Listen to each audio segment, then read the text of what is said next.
It is loading. It is loading. It is what's going on? What's going on, everyone? Happy Thursday, right?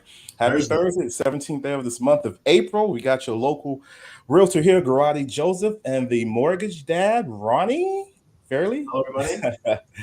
We just want to appreciate you guys taking time out your day to listen to us. We got a nice topic to discuss.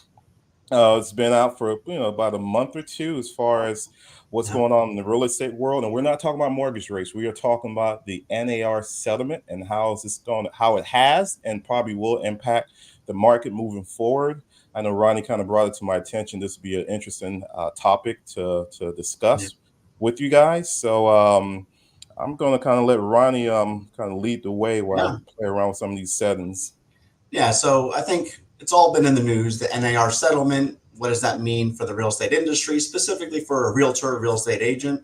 So, I've just been, you hear obviously just like the media, right? You hear stuff at all different channels and you're like, what's true? What's not true? So I know the last, I'd say, couple of weeks, I've sat in on some panels and discussions with some people that really heavily involved in the real estate industry, and we're kind of giving their take on here's the changes that are going to happen and how we're going to adapt to these new rules and regulations that are coming out. So, with that, Roddy, I'm kind of curious what have you seen or what have you heard or what's your take on it?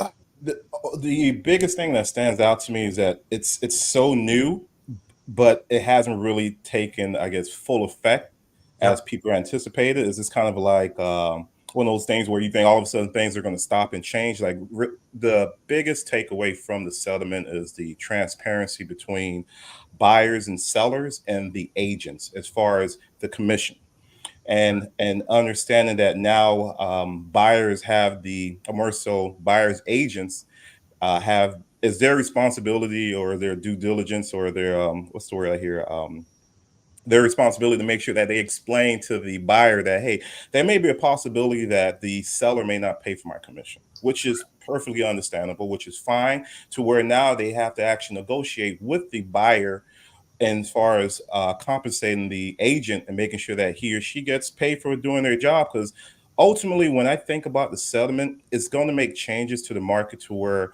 people that haven't been doing this at a high level are going to realize, okay, this is a little bit more competitive, and I'm not skilled enough to actually have these type of conversations with a seller as far as commission fees along with the buyer, to where those agents will may be forced to find a different Yep. um, line of work, while the ones that have been doing it at a high level, they may just find themselves taking a bigger chunk of the market share, meaning that they may just find more clients Yep. coming their way. Because ultimately, when it comes down to it, the average person doesn't really have time to go through the process of trying to sell or buy a home on their own. Because most of us, depending on where you're at in your life, if you're married with kids, I mean, granted, we have access to a lot of information. We can research, we can educate ourselves, but our time is valuable, and you Yep. rather pay a professional to kind of get what you want done. In this case, whether it's selling a house or buying a house, and if they're doing it as a professional, you expect to pay them accordingly for that. Yep.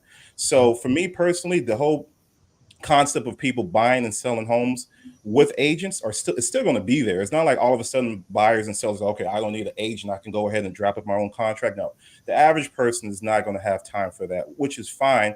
But this is where it comes down to where making sure that you work with an individual who is a professional, who knows how to do their job and is actually adding value. And my definition of added value is basically saving you the time and trouble of you trying to do this yourself. And time is valuable. That's one thing we can't create is time. So Yeah. um And go ahead. just real quick, and to back up of how this all happened, right? To Oh kind of yeah. discuss. So, the MLS, which if you're in the real estate world, you understand what that is, where all the listings are, where people go to look to see what houses are for sale. Typically, right now, as it stands today, you can put in, what the buyer's commission is going to be, right? Hmm. So that's going to be X percent, whatever that may be. So, in the whole settlement argument was, in theory, there may be some people out there that see, oh well, this house they're only compensating me this much, so I don't want to show my clients this house because there's not enough in it for me to do that. that's kind of the whole, a lot of the basis of this file, of this Yeah, case was yeah. they Which is can't definitely, discriminate. You got to show no matter you what, got to show everything you got to show that's everything, available. right? So Yeah, whether someone's doing that, so it's all transparency, like you mentioned before. So the goal, I think, to this is to be everything transparent, because realistically, if you're a buyer right now, you don't know what how much, the average person probably doesn't know how much my real estate agent is getting paid. They just know someone else is taking care of it. I don't need to worry about it. So they don't even ask the questions, yeah, they yeah. just know, okay, no cost to me. So they're trying to get more transparency, is kind of the whole gist of this whole thing going on. So starting, I think it's going to be this summer. I don't know the exact date yet, but now that's going to be taken out of the MLS. So you are not going to very easily know, hey, these group of houses fit into my client's wheelhouse. So they're looking for, you're not going to easily see, well, this house is getting paid this, I'm getting paid that, pop, pop, pop, pop. So what you kind of alluded to before is, as a buyer's agent, you're going to now need a buyer broker agreement. Exactly. So, and the weird thing, I shouldn't say weird, but the thing is, there's, I think, 13 other states already doing this. They've been doing this for me. Yes, exactly. This is So nothing. This is nothing new. It's just, it's new to uh, us. We're here in Florida, right? yeah, So exactly. Here in South we know Florida. that's not the norm down here. Yeah, And but the kind of the good thing about it is everybody's got to do it, right? yeah, So typically in the past, people wouldn't want to do that because they're like, oh well, they're going to go down to the person down the street and they're not going to make them sign some agreement. So I don't want to be held accountable or whatever. So, but everybody's going to need to do this. If you're going to work with an agent and show them a house, you need that agreement before, in theory, you step foot into that house. and from an agent standpoint, I'm a fan of it because it really shows your value to a potential client to say, hey, I, I I'm going to do my job to the highest level, but understand that at the end of the day, I want to make sure you find the ideal home for you, and we got to make sure we talk about compensation. Also lets Right. me know as a buyer's agent whether or not the buyer is ready to actually buy. If they are, great. I'm going to make sure we find the ideal home for you. But now, if you're not ready, then we can still have this conversation. But obviously, this makes sense for you to go ahead and sign this contract. So from my standpoint, I'm all for it. And Like you said before, the fact that you do have some unprofessional agents in the past that may have swayed away, not showing a property to a potential client because they realized they weren't going to get the full commission amount from the seller side, which is not and which and to is be which isn't careful, right, but it happens. It be happens. careful what you did there. You said full commission, so everything's negotiable, right? So Exactly. Everything's there's negotiable. there's Yes. not like, hey, the standard is this. It's always So been negotiable, so but let's talk numbers. Prime it's example. been Let's say we have a perceived seller. Yeah. it's Let's been say the seller perceived agrees as to pay X amount. 6%. Yeah. Let's say the seller agrees to pay. Normally, the seller pays half of the commission to the buyer's agent, the other half to the seller's agent. So on the MLS, you may see 6% seller Yeah, commission. Basically, 3% goes to the seller agent, 3% goes to the buyer's agent. yeah, Now, there are times where you may see 5% or 4%. So, as yeah. a agent representing a buyer, you may tell yourself like, okay, I'm on out of that 4% commission that the seller's willing to pay, I'm only going to get 2%. I may not show this property to a client of mine, which isn't right. They shouldn't be doing that. But reality is we have unprofessional individuals in every profession. So in this particular case, this this So this here's lawsuit, the settlement, this kind of forced where here's we're at today. and here's one thing I learned too, going through these, talking about these discussions, is, so typically people's first thought is going to be, wow, it's going to be very hard to have this conversation with somebody that maybe you just met, or maybe you just, how do I sell? Okay, I'm going to be compensated for showing you these houses, and I'm going to be compensated X%, whatever that is. Whether that's, so it's like you have to sell that almost right off the bat, and then in theory, right, the seller could say, I'm only paying my listing agent. I'm not going to put Exactly. anything. So this is where the negotiation has to be within the contract, that like, hey, I'm going to offer this, but seller concession, blah, blah, blah, blah, is X%. So the buyer's agent gets paid from the seller versus, in theory, the buyer coming out of pocket to pay for it. Now, here's the one thing I did learn. So let's just say I'm going to get paid X%. I'm first talking to them. And then all of a sudden I find out, you know, I found the right house for them. We're working negotiations, and then all of a sudden, I found out the seller's only willing to pay a smidge less than what you agreed to in the beginning. Mm-hmm. Now it's like, all right, does this buyer have to pick up that extra little difference or not? Mm-hmm. You can actually amend that original contract, make a new one, and go from there. So Yeah, it's not everything's negotiable. Yeah, it's not everything set in that. stone. So again, it's like a normal contract, right? You Yeah. go through inspections, you amend the contract. Hey, we want some, credit for this, that, so things can be, worked out down the road. You just have to have those conversations with your buyer.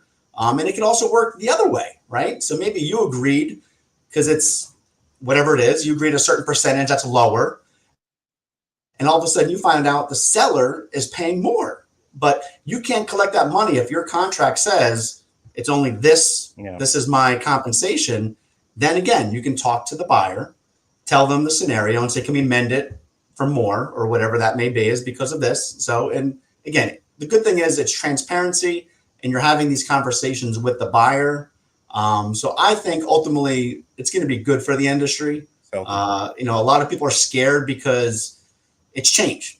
We all know nobody likes change, and you Yeah. hear all this stuff out there in the media, and it's like, what's true, what's not true, um, and like you said before, we're still in the beginning phases, right? So they're getting ready, they're getting stuff out, and then again, I'm sure there's going to be potential some pivots and some things as we go forward. But it seems like two things are happening. You're not going to see your compensation in the MLS the way you see it now if you're a Yep. realtor. These are for agents. And Yes. you're going to need a buyer broker agreement signed by your client before you go and look at the houses. Yep, yep, yep. So for those buyers out there, as far as window shopping, that's kind of it's going to be kind of challenging to do that because it realistically doesn't really make sense to do that anyway, especially in the market that we're in right now with inventory being low and rates being where they're at. So it's real competitive. So ultimately, like they've mentioned before, transparency is a good thing, and this is healthy. This is healthy Yeah. for the market. This is healthy for buyers and sellers, and this everyone's going to be educated throughout this entire process. And the biggest education behind all this is making sure that you're working with a professional who's aware of this and who's able to educate you on these topics as far as you as a seller and you as a buyer. You And should be able to feel comfortable with having these conversations with your agent. yeah, And just and real the quick biggest on that, go real ahead. quick on the buyer broker agreement, everybody, this is me, so I don't want to speak for everybody, but usually I think, all right, I met Sally, that wants to go look at houses, she's got to sign a 3 month, six, whatever that agreement. If she buys a house, she's got to use me. Keep in mind that doesn't need to be the case. When you first meet somebody, it's kind of like dating, right? Are we a good fit? Do you want this as a client? Am I a good fit? You can say, okay, I'm showing you these 5 houses. So the contract or the thing that you can have them is all these 5 houses addresses. If you buy these 5 houses, I'm going to get compensated, right? So you can be very creative on these buyer broker agreements and how you want to do it. It's not a one size fits all. That's why the people, like you mentioned before, that are in the industry, staying on top of things, Hmm. are going to adapt relatively easy, right? They're going Yeah. to find out what the no norm is going to be for this. And quite frankly, I think to the end user, not much is going to change. A little transparency, but you know, I still think ultimately the seller is going to be paying the costs for the most part.